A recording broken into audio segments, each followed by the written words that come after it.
Famous biryani वाले रामू काका।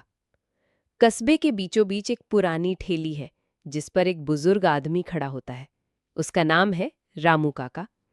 सफेद धोती, हल्की सी झुकी हुई कमर, चेहरे पर गहरी झुर्रियां, लेकिन आंखों में चमक। यही है उनकी पहचान। और उनके हाथों से निकलने वाली बिरयानी, बस क्या कहने। सुबह सूरज निकलते ही रामू काका अपनी ठेली पर आ जाते हैं। ठेला लकड़ी का है। किनारे पर एक बड़ी देगची रखी होती है।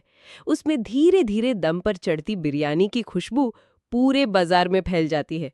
राह चलते लोग रुकते हैं, गहरी सांस लेकर उस खुशबू को अपने दिल में उतारते हैं।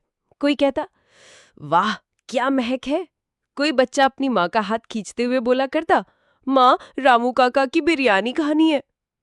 रामू काका का अपना एक ही सिद्धांत था, बिरयानी सिर्फ बेचने का सामान नहीं, ये लोगों के पेट और दिल दोनों भरने का जरिया है।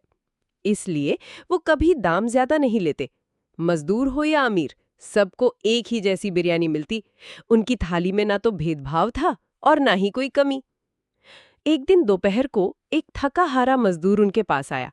जेब टटोलकर बोला, काका, आज पैसे पूरे नहीं हैं, क्या आधी थाली मिलेगी? रामू काका मुस्कुराए। उसकी आंखों में सीधी नजर डालकर बोले, अरे पगले, यहाँ पेट आधा कैसे भरेगा? ले पूरी थाली, पैसा फिर कभी दे देना। मजदूर की आंखें भर आईं। वो थाली उठा ले गया। लेकिन उस दिन रामू काका के दिल में सुकून और बढ़ गया। धीरे धीरे रामू काका की बिरयानी की चर्चा पूरे कस्बे से बाहर भी फैल गई। लोग शहर से भी आने लगे।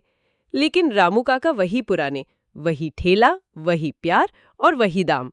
कोई पूछता, काका दुकान क्यों नहीं खोल लेते? तो वो हंसकर कहते, दुकान में दीवारें होंगी, यहाँ तो आसमान छत है, स्वाद भी वही रहेगा जहाँ खुला दिल हो। शाम होते होते उनकी देगची खाली हो जाती, लेकिन उनकी दुआओं की पोटली भर जाती। घर लौटते वक्त लोग कहते, आज फिर काका ने सिर्फ पेट नहीं, दिल भी भर दिया। समय बीतता गया, रामू काका बूढ़े होते गए, लेकिन उनकी ठेली और उनकी बिरयानी की महक हमेशा वैसी ही रही। आज भी जब कोई कस्बे में आता है तो लोग पहले पूछते हैं, यहाँ वो फेमस बिरयानी वाला रामू काका कहाँ मिलेंगे? और फिर ठेले पर बैठा वो बुजुर्ग मुस्कुराते चेहरे और बिरयानी से भरी देगची के साथ यही कहता नजर आता है, आओ बेटा, भूख मिटाते हैं।